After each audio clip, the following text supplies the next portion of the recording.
la persona que está impartiendo ese arte, que puede aprovechar, digamos, ese estatus para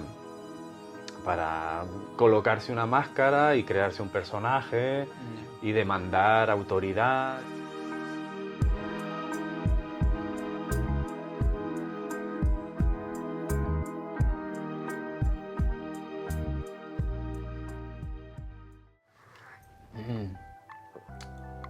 Está muy rico, ¿no?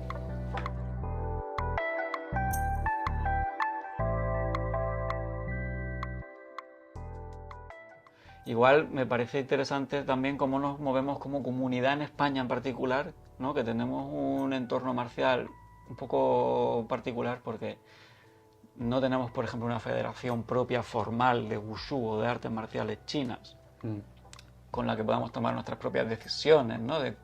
O que pueda acreditar quién está en qué posición o no, de una manera clara, ¿no? Porque tenemos como varias federaciones, asociaciones que intentan asumir este rol, pero que obviamente pues no atraen lo suficiente al colectivo como para que realmente se regule, ¿no? De una manera coherente, ¿no? Encontramos con una comunidad un poco dispersa, ¿no? Y me viene a la mente el recuerdo de cuando tú, de hecho, estabas queriendo fomentar también una especie de colectivo, ¿no? De Wudang, que me acuerdo incluso que llegaste a venir a Granada a ofrecer a escuelas de allí, como formar parte de un colectivo, ¿no? Como intentar construir, ¿no? Un poco de esa comunidad, ¿no?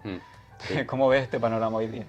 Bueno, sí que ahí pues muy positivo no va a ser, la verdad, por mi parte. ¿Cómo ves que puede llegar a ser un poco ahí crítico, duro o qué? Sí, duro en el sentido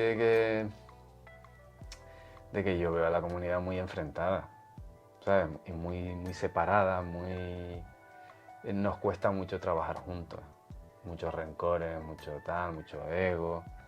Pues sí que es verdad que hubo una época en la que pues teníamos un poco la idea de crear un espacio de encuentro y de colaboración desinteresada entre escuelas que pudiera ser mutuamente beneficioso y que repercutiera en expandir estas artes en toda España, ¿no? En dar a conocer, en fomentar la práctica, en fomentar prácticas sanas que mejoraran la vida de la gente, ¿no? Pero bueno, luego te encuentras con la realidad de las escuelas, que como decía, cada una es muy distinta a la otra. Al final vivimos en un sistema capitalista donde hay unas lógicas de mercado que se terminan imponiendo y bueno, la gente un poco responde a eso, ¿no? Protegiendo, digamos, su pequeño nicho, su pequeño tal. Es comprensible. Y bueno, eso al final pues no terminó de cuajar muy bien, ¿no? Y luego con respecto a las federaciones, pues sí que es verdad que es un poco surrealista, ¿no? Lo que tenemos aquí, porque formamos parte somos como subdelegaciones o subdepartamentos que están incrustados en otros departamentos de artes marciales japonesas, ¿no? O el de judo o el de karate. Tenemos que asociarnos a unas artes que no tienen mucho que ver con lo que hacemos nosotros. Entonces, yo creo que hace falta un estatus propio para nuestro colectivo. Aunque seguramente en el ministerio la justificación oficial será que es mucho más numeroso el colectivo de practicantes de karate o las escuelas de karate o las escuelas de judo, Sí. numéricamente, ¿vale? Ya. En lo que es el porcentaje comparado con las escuelas de tai chi, ¿no? Somos muchos menos. Entonces, a lo mejor no les ha parecido oportuno pues darnos un estatus propio y tener una institución, ¿no? Esto es un tema como políticamente muy complejo sobre la posibilidad de que se cree una federación de Wushu, como la puede haber de ping-pong, de dardos o de lo que sea, ¿no? pero no de al fin y al cabo, de un arte que abarca tantos estilos que necesitamos, ¿no?, formarnos adecuadamente, ¿no?, y tener métodos propios y todo eso. Y claro, es curioso, bueno, ya un poco, igual es el carácter español, no sé, ¿no?, pero en el resto de los países de Europa tienen, ¿no?, sus federaciones, y creo que en este caso refleja un poco, pues igual que lo que ocurre en Oriente Próximo, ¿no?, en la cuna de lo que es la cultura moral de Occidente, de las religiones bíblicas, como es un despropósito de incumplir esos mismos principios. Nos encontramos con que en un entorno, en un mundillo en el que predicamos una filosofía de vida, es muy difícil ponernos de acuerdo en cosas muy básicas como tener una sola federación, ¿no? Claro. Me parece muy representativo de algo que quizá viene mucho de nuestro carácter latino, no lo sé, o de dónde vendrá. Es la gran paradoja, desde luego. Sí, eso es un tema. A ver, yo creo que lo que sí está claro es que esto que se ha denunciado tantas veces, de que hay deportistas que van a competir a competiciones europeas o internacionales y en otros países tienen ayudas públicas, que nosotros en España no tengamos ese derecho, pues a mí me parece sangrante directamente. O sea que, ¿por qué un francés o un belga pueden tener lo que nosotros no tenemos? A lo mejor teniendo nosotros más o menos nivel, da igual, si es que no es una cuestión de nivel, es que nosotros aquí también hay gente muy dedicada, hay una comunidad fuerte, hay gente que se lo toma muy en serio, escuelas con ya mucha tradición, muchos años. Y no se nos reconoce a nivel oficial. Nos encontramos con que somos amateur. A nivel, digamos, formal somos amateur, ¿no? Somos, pues no sé, entrenadores, ¿no?, de educación física, ¿no?, pero no, pues, un deportista, o no sé, aspirar a ser profesional del área, ¿no?, a la que te dedicas. Sí. Es curioso, no sé. El lado político, con lo que hace a las federaciones y demás, es complicado porque, claro, ahí son iniciativas políticas de pedir cambios, de tal. Claro. Y luego está el tema de la relación entre las escuelas, que bueno, es como todo. Hay algunas escuelas que se llevan bien entre sí, otras se llevan regular. Pero bueno, yo desde el taoísmo siempre hablamos de la armonía, ¿no?, de relaciones armoniosas, sin caer en la hipocresía, ¿no?, y en el wu-wei, ¿no?, ninguna acción forzada, ¿no? Sin caer en el ritualismo, ¿no? Claro. Pero mantener una relación armoniosa y correcta con los demás, claro. Sí, respetuosa, por supuesto. Claro.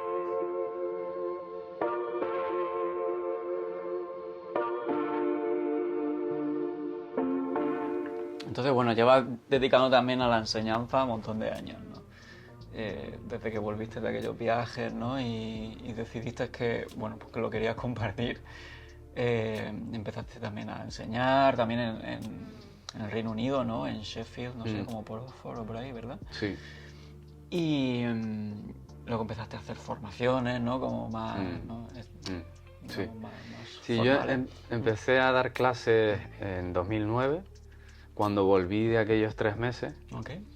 Y más que nada por eso, amigos y conocidos que me decían, oye, pues ¿por qué no damos una clase y tal y nos enseñas, ya que te vas a China a hacer 3 meses una cosa de estas, pues enséñanos qué es lo que... Y entonces empecé en la Ciudadela y bueno, la gente le gustaba y seguían viniendo y tal. Y pasados unos meses dije, bueno, pues voy a buscarme un sitio donde podamos entrenar un poco más tranquilos y si llueve pues tengamos un techo y tal, ¿no? Y entonces encontré un gimnasio, estaba por la zona de San Antonio, que es un gimnasio con unas buenas instalaciones y tal, y allí empecé a dar clases. Y estuve pues varios años allí.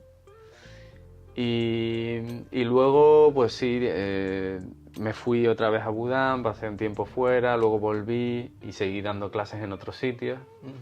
Estuve dando por aquí cerca del barrio, en la zona de Horta Guinardó.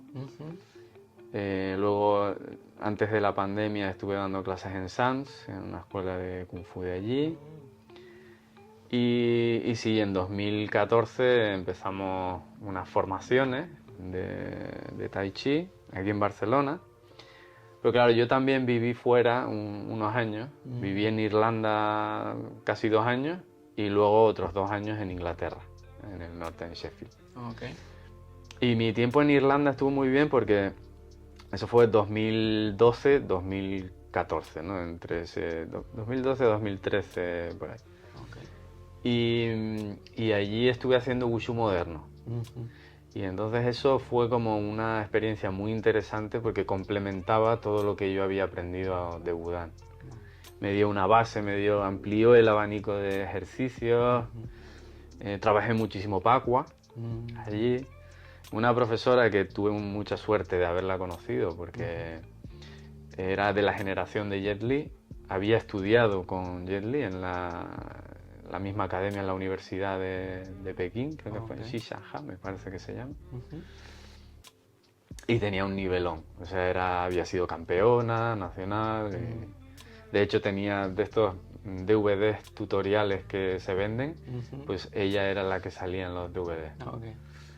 Entonces fue una experiencia también muy... Lo mismo, estaba en Irlanda trabajando, pero me volqué en eso y iba a entrenar todos los días que podía, domingos, sábados. Y el estilo de Pakwa, el estilo Chen, Chen Pakwa, pues me metí bastante a fondo ahí también. Pues el Pakwa siempre ha sido uno de mis estilos favoritos. Y ahí estuve casi 2 años y luego me fui a Inglaterra y ahí cuando llegué a Inglaterra empecé a dar clases en el Instituto Confucio de Tai Chi, de Wushu, de Kung Fu, de armas, o sea, todos los días daba clase todos los días. Y también la verdad que tuve mucha suerte porque ellos estaban muy interesados en difundir todo este mundo. Y entonces organizaba prácticas, organizaba charlas, talleres, seminarios. También monté un curso de formación de 1 año allí. Y estuvo muy bien, la verdad. Una experiencia muy, muy potente. Y luego de Oxford, pues uno de los alumnos que yo empecé a formar allí era de Oxford, abrió su escuela. Y a día de hoy pues tiene un buen grupo de alumnos, sigue haciendo cursos, talleres. Y de hecho ahora me voy para allá a hacer un taller de fin de semana para celebrar los 10 años de la escuela. Mira, qué guay, ¿eh? Que sí, 10 años desde que empezó a entrenar conmigo. Mira, qué guay. Muy chulo. Entonces muy bien la experiencia, la verdad.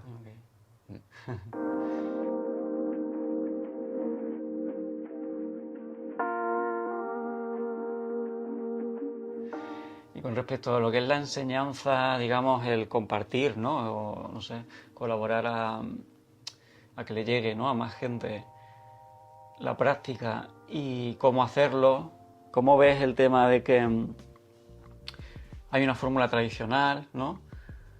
También tenemos nosotros una cultura occidental, ¿no? En la que hay otras fórmulas, ¿no? Otra manera de relacionarnos. También en la ciudad, ¿no? Es distinto a como igual en la vida rural en China, ¿no? Ya de por sí. ¿Cómo ves un poco el equilibrio entre lo que es la fórmula tradicional, sobre todo incluso, por ejemplo, dentro del estilo de Wudang, ¿no? Que tiene pues, un carácter muy tradicional, muy marcado, ¿no? De linaje, ¿no? Y todo esto. ¿Cómo lo ves en relación a una mentalidad occidental? Eso es un buen melón para abrir. Eso es un temazo, sí. Bueno, ¿cómo lo veo? Pues es un tema complicado porque ahí depende de cada uno, ¿no? Ahí entra el factor de las personalidades y de el profesor y el instructor, de la persona que está transmitiendo esa enseñanza y ese conocimiento, ¿no? Lo primero que creo que hay que diferenciar muy claramente es que estas artes, como se enseñan en China, forman parte de una cultura que es propia, es nativa. Para ellos es su tradición. Entonces hay muchas cosas que se dan por sentado, que se entienden como naturales, como normales. Y aquí pues nos pueden chocar como ciudadanos occidentales, ¿no? Y además son muchos aspectos que para ellos se integran también en otras áreas de su vida, ¿no? No solamente por el hecho de que practiquen artes marciales, ¿no? Sino que son naturales al hecho de cómo se relacionan pues igual con su jefe, su entorno laboral, ¿no? Cómo se relaciona, ¿no? Claro. En otros ámbitos, ¿no? Mientras que nosotros solo lo cogemos de el área pues, que viene de ellos, ¿no? Claro. A ver, es que en China, para entender un poco el pensamiento chino y su forma de ver la vida, hay que entender el confucianismo, ¿no? Yo creo que ha influenciado muchísimo en su forma de ser. Y esa idea de respeto hacia el maestro, de las jerarquías sociales, está muy incrustada en la sociedad china, ¿no? Sí. Y aquí hay otro tipo de jerarquías, pero no se puede, en mi opinión, no se puede traducir, no se puede coger ese modelo e implantarlo aquí, porque bueno, a ver, poderse se puede y se ha hecho. Se puede intentar, claro. Y a ver quién lo haga, pues seguro que hay quien lo está haciendo, de hecho lo hay. Vamos. Sí, sí, sí. Pero a mí me resulta pues muy poco natural, muy forzado, ¿no? Muy artificial, sobre todo. Y luego ya entramos en lo que sería el aspecto personal, ¿no? La variable de la persona que está impartiendo ese arte, que puede aprovechar, digamos, ese estatus para colocarse una máscara y crearse un personaje y demandar autoridad y demandar una serie de trato que es muy poco natural y que sobre todo va un poco en contra de digamos, las concepciones que tenemos nosotros aquí del respeto, ¿no?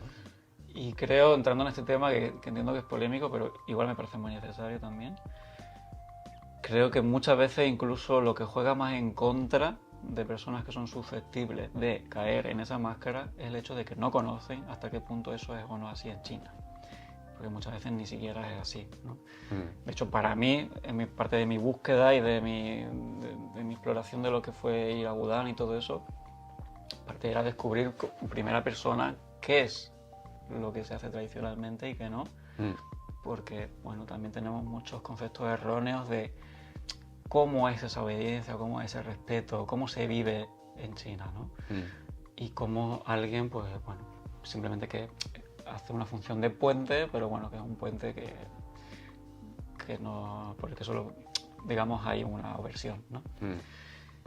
Y muchas veces, por lo menos yo me he encontrado con que realmente no es tan así, ¿no? Como te encuentras en movimientos que ya se pueden catalogar más como de sectarios o más cerrados, ¿no? Más ciertos entornos como en los que se modela mucho la mentalidad de la gente que forma parte de ese entorno, ¿no?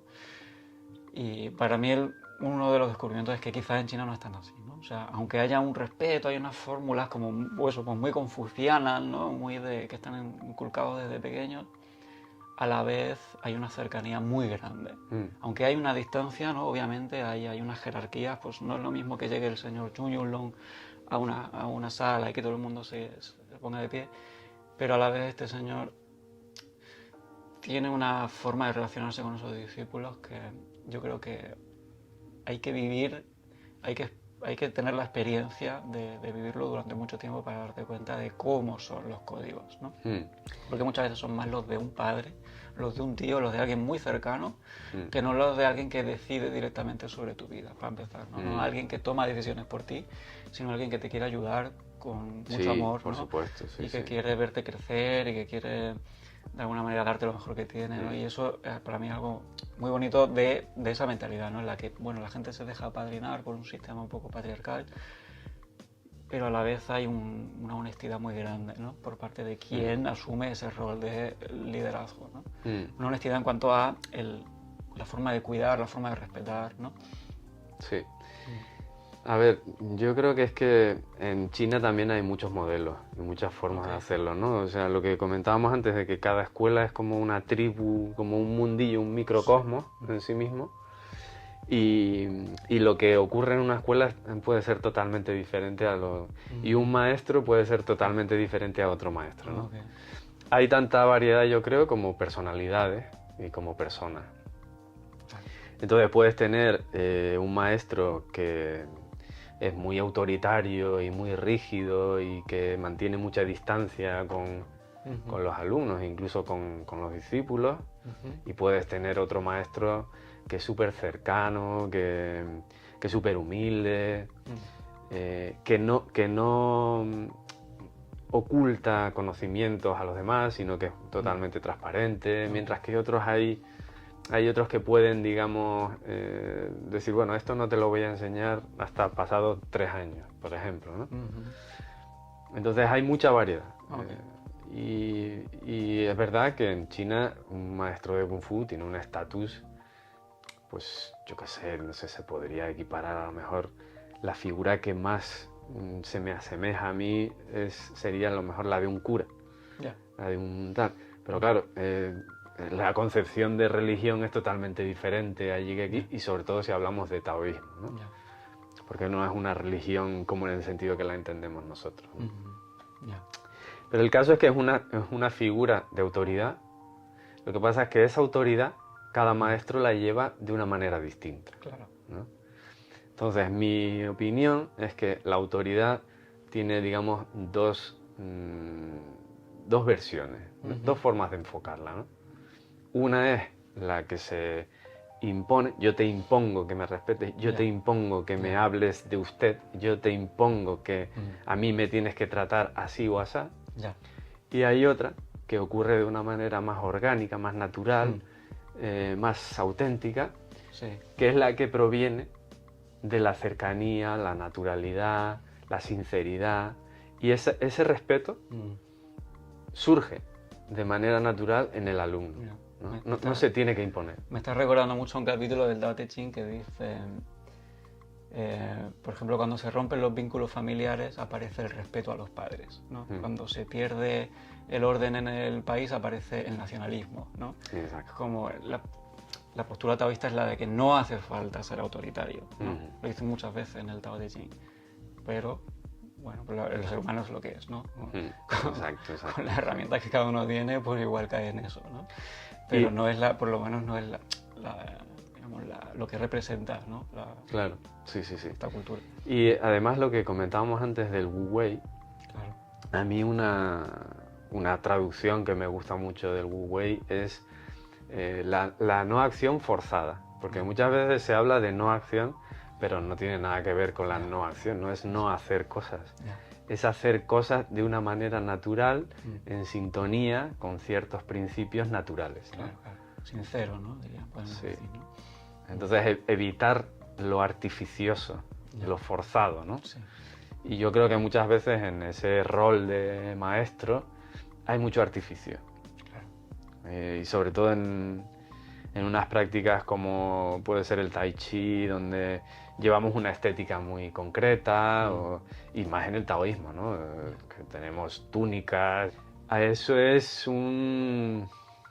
digamos, un terreno farragoso, digamos, peligroso, ¿no? Porque siempre está la tentación de decir, no, utilizo la estética para reclamar un poco más de respeto, austeridad, ¿no? claro. Y es delicado, ¿no? Porque yo creo que la autoridad y el respeto y eso tienen que surgir de manera natural y no necesitar disfrazarlo con elementos externos, con una estética. Y sobre todo muchas veces cuanta más estética, la estética y la ética a veces no se llevan muy bien, ¿no? Entonces, bueno, encontrar ahí un equilibrio siempre está bien, o sea, tampoco estoy diciendo que tal, o sea... Me hace gracia que diga que la estética y la ética no se vean muy bien porque ya va ocurriendo desde los presocráticos, ¿no? Que la estética y la ética eran como... O sea, eso claro. sí.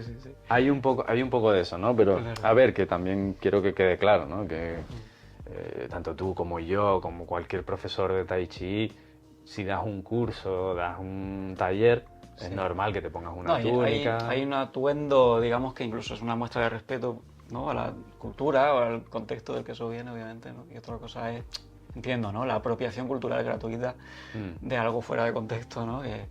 Exacto, sí. Y en todo caso como para legitimar pues, otras cosas que no tienen por qué ser eso. Entonces ahí, claro, lo conecto un poco con esa otra parte, precisamente, ¿no? Que es la de, si no tenemos un código tradicional, ocurre como ocurre en Occidente, que muchas personas que nos hemos dedicado a las artes marciales hemos acabado descubriendo que tal persona poco se autodenomina, ¿no?, maestro, se autodenomina no sé, ¿no?, la referencia o incluso el maestro espiritual, tal. Ocurre demasiado, ¿no? O sea, es un hecho, no es por criticar a nadie, pero es un fenómeno, ¿no? Muy occidental además, que creo que en China por lo menos tienen, China o en Asia tienen por lo menos una cierta protección cultural contra eso, porque tienen las referencias suficientes como para saber dónde se meten, ¿no? Pero aquí solo existe pues el que te encontraste porque el destino te llevó a tu barrio, ¿no?, a tal escuela, pues es el que modeló tu relación con eso, y a partir de ahí surge toda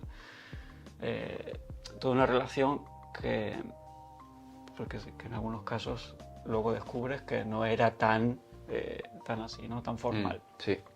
Entonces, claro, ¿cómo nos protegemos de alguna manera? ¿Cómo maduramos? ¿Cómo tenemos una referencia de lo que es válido o de lo que es legítimo como maestro de Kung Fu, ¿no?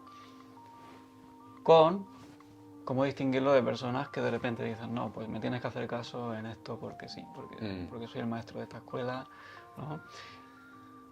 Es un tema espinoso, ¿no? Pero sí, no sé, Sí, no, está bien. A ver, por eso te decía que es un melón, porque por ejemplo, tienes por un lado el maestro que digamos que va más allá de lo que es la práctica, ¿no? O sea, tú puedes tener un profesor de yoga, un profesor de tai chi o de lo que sea, que tú llegas, haces una práctica, aprendes, te nutre, te aporta, te sienta bien.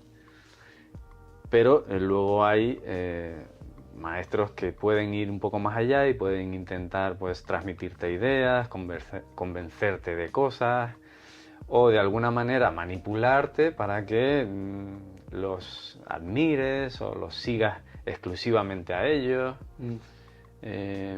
Y sobre todo hay otro punto que es el tema de la mercantilización, ¿no? De la comercialización de las artes. Entonces, esa manipulación muchas veces va vinculada a necesito alumnos, entonces voy a manipularte de alguna manera para que te sigas conmigo y no vayas a otras escuelas, no vayas a otros maestros, porque al final tú me estás dando de comer, ¿no? Y ese yo creo que es un problema también que tenemos. Y muchas veces es difícil combatir eso porque el alumno establece un vínculo con el profesor. Hay profesores que pueden ser carismáticos o tener cierto encanto, cierto tal. Y eso hace que haya gente que encuentre ahí, digamos, una figura pues paterna o de un hermano mayor o de alguien en quien proyectarse. Claro. Y luego en esa escuela o en esa comunidad encontrar, digamos, apoyo, encontrar compañía, encontrar comunidad. Incluso sentido, ¿no? Como decíamos hace un rato, ¿no? Como un cierto sentido a la vida, ¿no? Por formar parte de un grupo y un grupo que tiene unas aspiraciones un poco distintas, ¿no? A pues, mero salir adelante, ¿no? Sí. Claro. Y entonces, claro, muchas veces el maestro, pues tiene que proteger eso y a veces hay gente que lo hace de una manera, otros de otra y bueno, la verdad es que es un poco lo que hay, ¿no? Y digamos que yo creo que hay alumnos para todo, ¿no? Igual que hay maestros para todo y al final los alumnos van encontrando el maestro que le va mejor, la gente con la que mejor se entiende.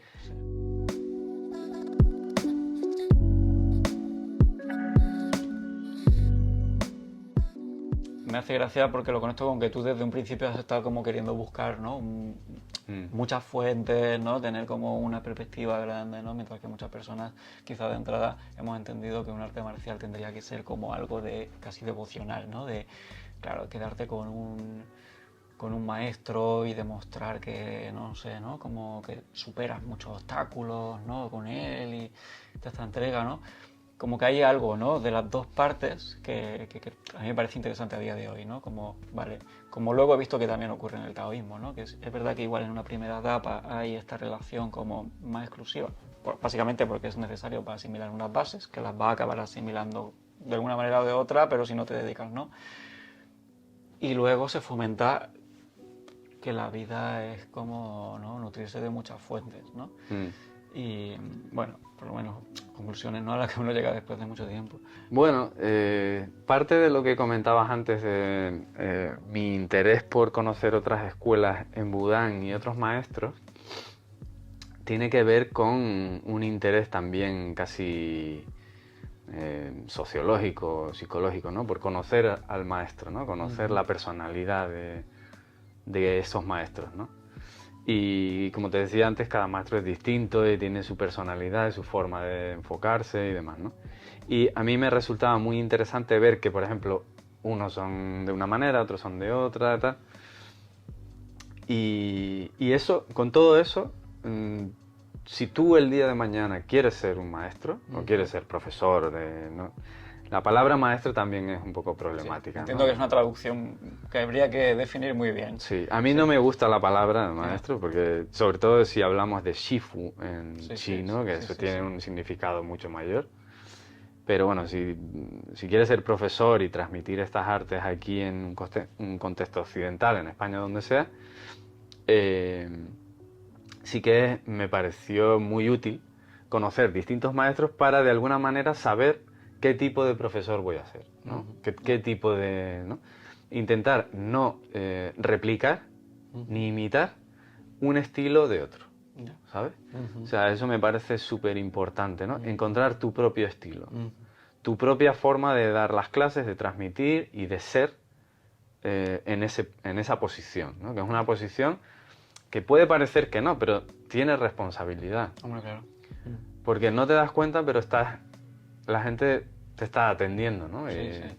Y entonces me parece importante ser consciente de ello, ¿no? Yeah. Y hacerlo de una manera, pues, auténtica. Yeah. Auténticamente tuya. Yeah. Y no copiar, imitar, etcétera, otros modelos de fuera, ¿no? Sí.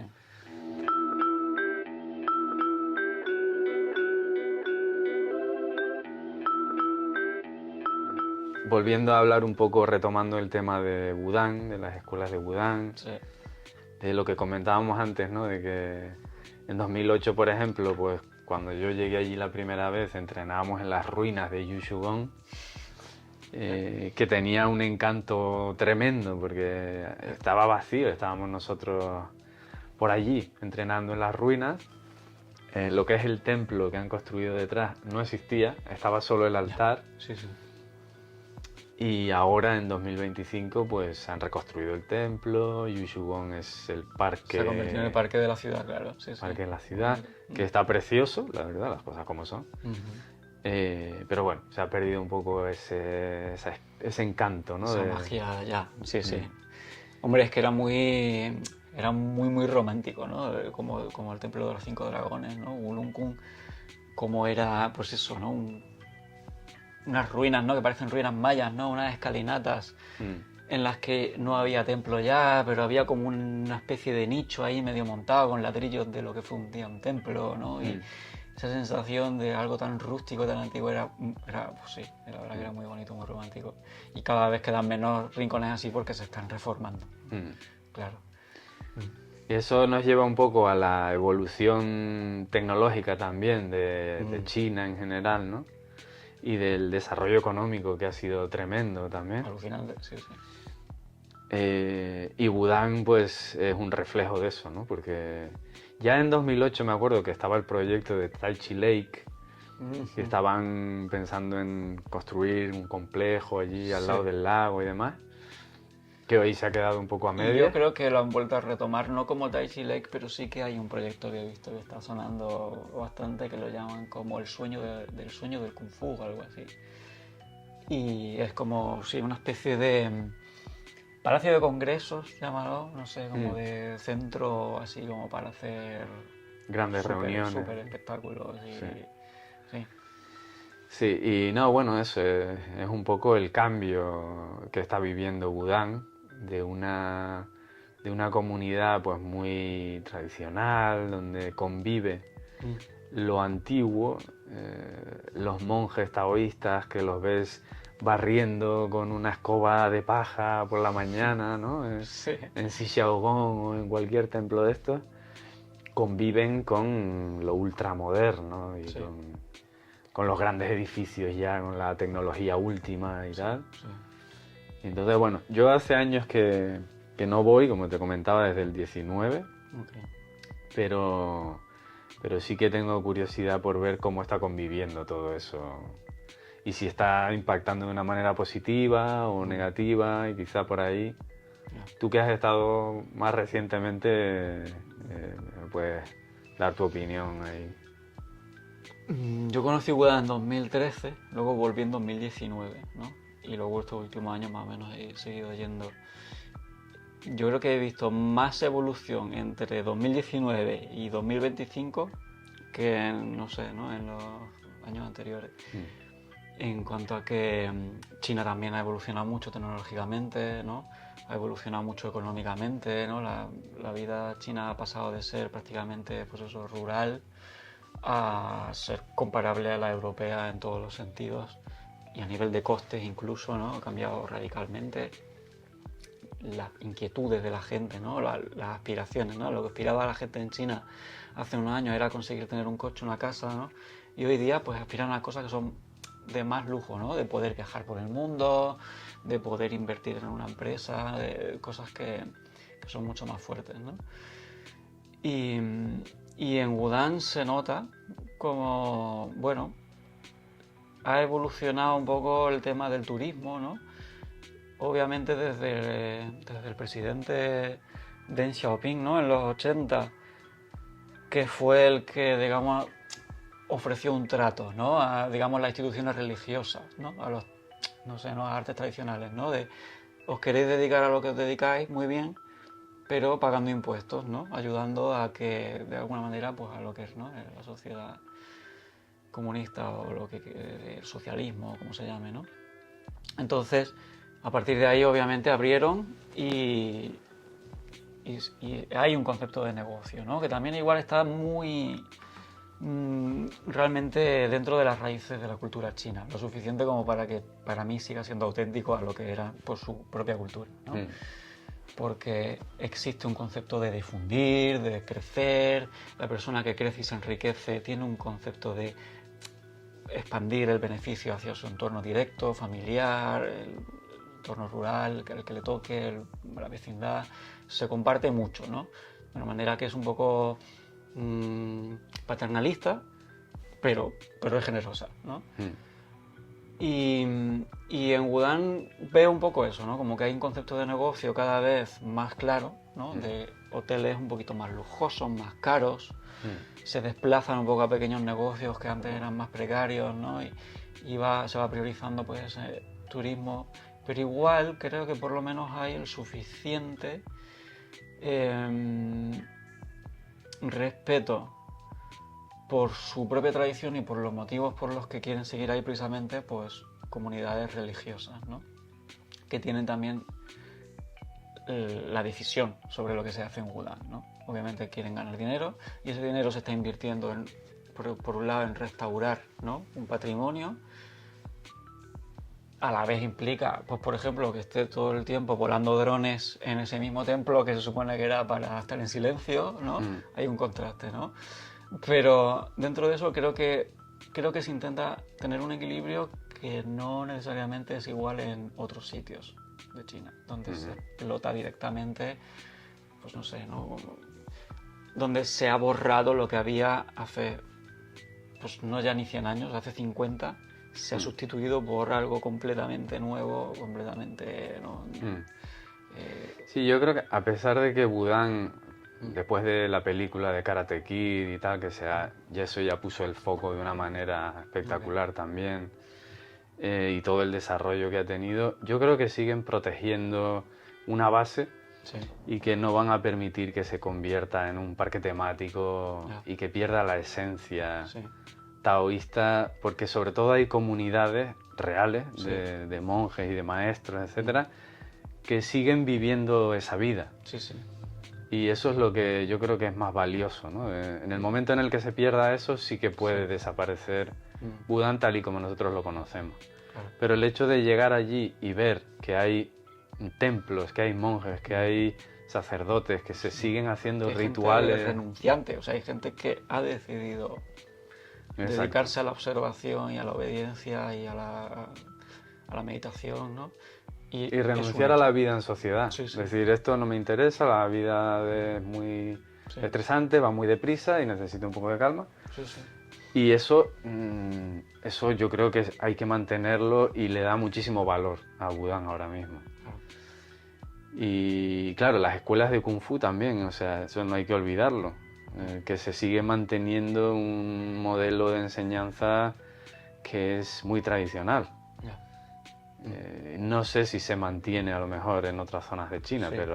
pero allí se mantiene. Tienen claramente una identidad taoísta, ¿no? Personas que son maestros de una escuela que obviamente quieren que la escuela crezca, ¿no? Que vayan estudiantes, que vayan extranjeros, ¿no? Que vayamos y colaboremos a que eso crezca. Pero por lo menos por mi parte lo que he visto es que claramente tienen un compromiso con unos mínimos, ¿no? Con unos valores, ¿no? Sí. Que no es el puramente, bueno, pues no sé, ¿no? Venderte unas formas y ya está, ¿no? Sino que ellos mismos, creo, por lo menos las personas que yo me he encontrado, tienen un concepto espiritual o por lo menos mínimamente cultural de por qué están ahí, ¿no? Sí. Y yo creo que ellos también están haciendo un esfuerzo muy importante por mantener una parte de la cultura tradicional que si no tenemos cuidado la sociedad moderna se lo puede llevar por delante. Sí. Y de ahí se entiende todo este esfuerzo que están haciendo también en redes sociales y demás, porque uno siempre podría decir, pues no me cuadra un maestro de Kung Fu haciendo un vídeo de TikTok. Ya. Pero yo creo que tiene mucho que ver con que ellos quieren proteger su cultura Sí. y su tradición y al mismo tiempo darla a conocer. Y adaptarse a unas fórmulas nuevas también, ¿no? Claro. En las que, pues sí, hay gente que está compitiendo en unos niveles, digamos, el discurso de lo que es la identidad cultural está compitiendo, ¿no? En unos entornos en los que si no llegas, pues no tiene... Sí, no existe. no tiene repercusión, Claro, no llega. claro. Entonces, ellos han entendido que son herramientas potentes para eso y las están utilizando. Sí. Me parece bien, siempre y cuando, claro, mantengan esa esencia, ¿no? Y yo creo que lo están haciendo todo. Otra cosa es que se está intentando transmitir, y yo creo que es un mensaje muy importante, que es el mensaje de lo que hablábamos antes, ¿no? En una sociedad muy moderna, muy hiperacelerada, estos mensajes de volver a tu centro, de cierta espiritualidad, de frenar, de parar, de pensar, de evaluar, Sí. y de centrarte en una práctica que pueda hacerte una mejor persona y mejorarte de manera interna y externa, Sí. es un mensaje muy positivo. Sí, es necesario y la verdad que sí. Y creo que en China lo entienden, ¿eh? Creo que lo entendieron precisamente en los 80, ¿no? Cuando de repente había como una especie de vacío, ¿no? Cultural, de identidad. Y lo siguen entendiendo lo suficiente como para cuidarlo, fomentarlo, ¿no? Dentro de, sí, pues si nosotros hemos visto, no sé, ¿no? Yo por ejemplo que soy más millennial, ¿no? De haber visto los últimos coletazos de lo que era una cultura todavía muy analógica a el acelerón, ¿no? De hoy día, ellos lo han vivido en la mitad de tiempo. De personas que hace literalmente 10 años iban en buey a su campo y hoy día tienen una motoreta eléctrica que tiene GPS y que no sé cuánto, ¿no? Y, ostras, es que hay una diferencia muy grande. Y la inversión que hace China en, por ejemplo, en infraestructuras civiles, ¿no? En puentes, carreteras, sobre todo, ¿no? En accesibilidad de entornos rurales y todo eso, a la gente le ha cambiado la vida mucho, muy rápido. Y aún así creo que intentan, por lo menos, mantener esa identidad o por lo menos las herramientas, ¿no? Y cada vez es curioso porque cada vez se ve más alumnos chinos de las grandes ciudades que vienen a las escuelas de Wudang un poco con la idea esa también de desestresarse. Sí, de retiro, ¿no? Sí. No de lo que era antiguamente como, digamos, aburrido para muchas personas modernas de ir de peregrinaje, ¿no? Claro. Sino ir por una necesidad reconocida, ¿no? Que antes era una necesidad más de Occidente y ahora ya está siendo una Sí. necesidad de los propios chinos. Sí, sí, sí. Eso sí, está muy bien, pero ellos, claro, ellos saben que es una tradición propia Claro. y entonces que funciona y van allí y lo están empezando a vivir. Mientras que nosotros tenemos que hacer un poco de esfuerzo para digamos, darlo a conocer, porque no es propio de aquí, ¿no? Claro.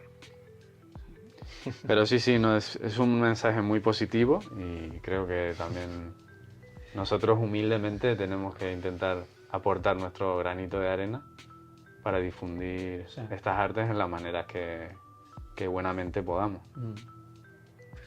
Pues en eso estamos, ¿no? Intentando Mm. intentando encontrar sentido en medio de esta época que nos ha tocado tan loca, tan acelerada, como dices, y primero que nos sirva a nosotros como para que sea real, ¿no? Por terminar, ¿qué es lo que hizo que, digamos, de todo lo que has visto y de todas las vueltas que diste, por qué te quedaste con este sistema? Bueno, en las artes marciales chinas practiqué, ya te digo, estilo Yang, Chao Bao, que lo sigo practicando y me encanta. Pero es verdad que del resto de estilos, el estilo Chen o el estilo, no sé, no me llamaban tanto como el estilo que se practicaba en Buda. La circularidad, todo el trabajo, ¿no? que incorporaba, me llamaba mucho la atención y es una de estas cosas que no tienen una explicación racional, ¿no? Okay. Es decir, ves una cosa y dices, tengo que hacer esto. Ya. No sé por qué, pero algo me está diciendo que... Y me pasó eso, totalmente. Y luego fue entrar digamos, en el mundillo y descubrir que había otros estilos. Entonces el Pacua de repente me atrapó muy rápidamente, me atrapó la espada, me atrapó el palo, Tai Wushin Chuan, estilos intermedios, ¿no? Como el Liang Yi, todo lo que es Xiao Yao Chan, Xuan Wu Chuan, todo esto. Entonces, claro, de alguna manera, pues, si hubiera preferido hacer estilos que se podían hacer aquí, los hubiera hecho porque además, claro, te ahorras muchísimo dinero, te ahorras la experiencia, tal, pero es verdad que el estilo me encantaba, a rasgos generales, y luego la experiencia de vivir allí es impagable, ¿no? O sea, Claro. es muy potente. Porque además tienes la oportunidad de combinar lo que es la práctica con el entorno. Ya. Y vivirlo allí, en ese entorno tan auténtico, claro, es una experiencia inolvidable, ¿no? Y merece mucho la pena. Por mucho que ahora se esté modernizando, y ya te digo, no sé hacia dónde avanzará la cosa, pero en mi caso yo tenía claro que practicar esto en Budán era lo que yo quería hacer en ese momento. Okay. Bueno, Pablo, la verdad que un placer. Bueno, pues nada. Este ratito que hemos pasado. Sí, Yo buena me pasaría charla. así charlando, vamos, todo el día. Sí. Bueno, ya repetiremos. Sí.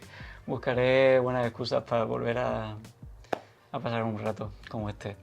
Claro. Muchas gracias. Nada, a Muy ti. interesante. Un placer.